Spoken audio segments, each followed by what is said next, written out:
So this past weekend, I went to see Dune Part 2.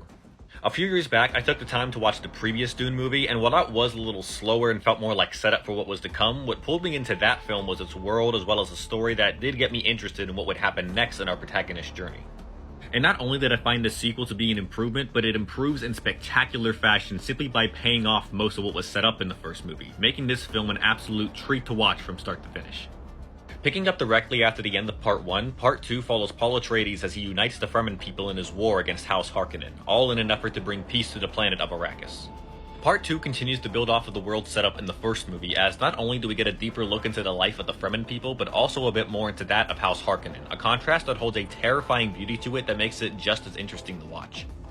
And the look of this world is achieved due in no small part to the gorgeous cinematography of this film, which captures both the expansiveness of the desert planet Arrakis as well as some of the weirder elements of Dune's universe, and that will make much more sense once you watch the movie.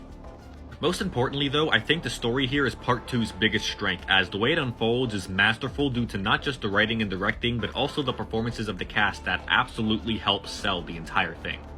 Timothée Chalamet in particular really shines here as Paul, as he successfully conveys the many complicated facets of his journey, from a man who reluctant to embrace this messianic role being forced upon him to someone who eventually realizes what he must do to achieve his goals, for better or worse. As a result, you get a really fascinating narrative that more or less acts as a warning about hero worship that has been achieved on such an epic scale that I'm still thinking about it after seeing it twice in the span of a week, and I don't do that for many movies. The one complaint I will say I have is that I don't think the relationship between Paul and Shawnee was fleshed out nearly enough. I was intrigued with the bit of drama that did happen between them, but also not nearly enough to be fully invested further into the movie. Overall, Dune Part 2 is a grand sequel that successfully builds on the foundations of Part 1 by further developing its interesting story and characters, all of which are elevated by Denis Villeneuve's fantastic directing that I only hope can be achieved again when the end of this trilogy finally comes around.